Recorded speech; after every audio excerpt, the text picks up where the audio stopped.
Visakha Google data centre వల్ల మత్స్యకారులకే నష్టం జరుగుతుందని బీసీవై అధినేత రామచంద్ర యాదవ్ అన్నారు. బల్క్ డ్రగ్ పార్కుకు వ్యతిరేకంగా రాజయ్యపేటలో జరుగుతున్న ఉద్యమానికి ఆయన మద్దతు తెలిపారు. విశాఖకు గూగుల్ డేటా సెంటర్ వస్తుందని ఎంతో గొప్పగా చెబుతున్నా సముద్రంలో కేబుల్ వస్తే ఆ ప్రాంతాన్ని నో ఫిషింగ్ జోన్గా ప్రకటిస్తారని రామచంద్ర యాదవ్ అన్నారు. అదే జరిగితే మత్స్యకారులు పొట్టకొట్టినట్లేనని ఆగ్రహం వ్యక్తం చేశారు. ప్రభుత్వ నిర్ణయం వెనక్కి తీసుకోకపోతే తాను ప్రత్యక్షంగా ఈ ఉద్యమంలో ముందు ఉంటానని రామచంద్ర యాదవ్ హెచ్చరించారు. పంపించేంత వరకు ఇంతకు ముందే పూర్తిగా నేను స్పష్టం చేయడం జరిగింది. ఏది ఏమైనా, ఎన్ని బెదిరింపులు వచ్చినా, ఎన్ని వేధింపులు వచ్చినా, ఎన్ని కుట్రలు చేసినా మీకు న్యాయం జరిగేంత వరకు నేను అండగా ఉంటాను.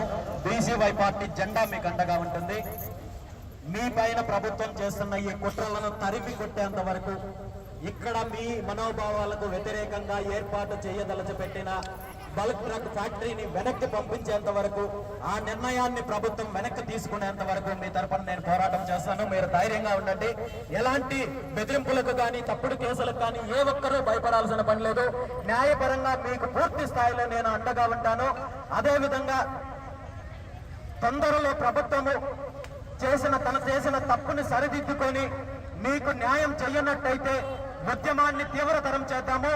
దీనిపైన ఎంత దూరం వెళ్ళడానికైనా నేను సిద్ధంగా ఉన్నాను.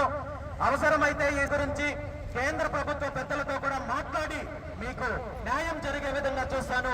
పూర్తి స్థాయిలో మీ సమస్య తీరేంత వరకు బీసీవై పార్టీ మీకు అండగా ఉంటుందని చెప్పి మీ అందరికీ మరొకసారి మాటిస్తూ, మరొకసారి మీరు నాకు కల్పించిన అవకాశానికి ధన్యవాదాలు తెలియజేస్తూ సెలవు తీసుకుంటున్నాను.